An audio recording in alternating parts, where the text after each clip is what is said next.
for the accused who are मी आरोपींसाठी हजर झालो होतो.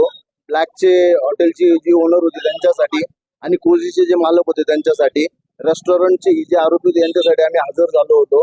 आम्ही याच्यामध्ये कोर्टासमोर आर्ग्यू केलं की यांना फॉटवण्याची नोटीस दिलेली नव्हती, त्यांची अरेस्ट इलिगल होती, त्यांचं डिटेन्शन इलिगल होतं, ग्राउंड ऑफ अरेस्ट जे आहे ते त्यांना सांगितले गेलेले नव्हते.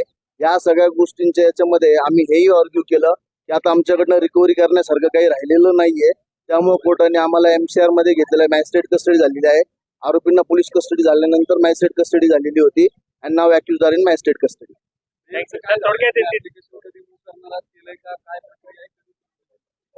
बेल ऍप्लिकेशन जे आहे ते सिस्टीम थ्रू फाईल होईल. बेल ऍप्लिकेशन आम्ही मंडेला फाईल करणार आहे. त्याच्यावरती इश्यू नोटीस होईल आणि मग त्याचं फायनल आर्ग्युमेंट होईल.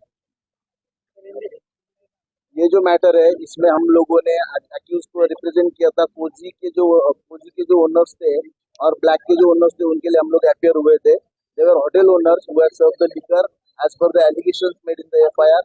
उसके लिए हमने पुलिस कस्टडी के लिए आर्ग्यू किया था. उसके बाद में कोर्ट ने उनको अभी मैजिस्ट्रेट कस्टडी में लिया है. अभी उनका बेल एप्लीकेशन मंडे को फाइल होगा. सिस्टम के थ्रू फाइल होने के बाद में उसमें रिप्लाई आएगा और रिप्लाई करके आर्ग्यूमेंट होकर खत्म होएगा. हमारे ग्राउंड्स थे कि अरेस्ट इलीगल है, हमको फॉटोने का नोटिस नहीं दिया था. 50 ग्राउंड जो है एज पर CRPC 50 का हमको ग्राउंड मेंशन नहीं किए हुए थे और हमको मोटर व्हीकल एक्ट के सेक्शंस जो है सेक्शन 35199A हमको एप्लीकेबल नहीं है. बाकी सब ऑफेंसेस जो है वो नॉन कॉग्निजेबल है. उसमें पुलिस ने कोर्ट के पास से परमिशन लेके इन्वेस्टिगेशन करना चाहिए था. हमारे हिसाब से इन्वेस्टिगेशन इलीगल है और ये सब चैप्टर्स में अरेस्ट भी इलीगल है. I am advocate Amol Dange.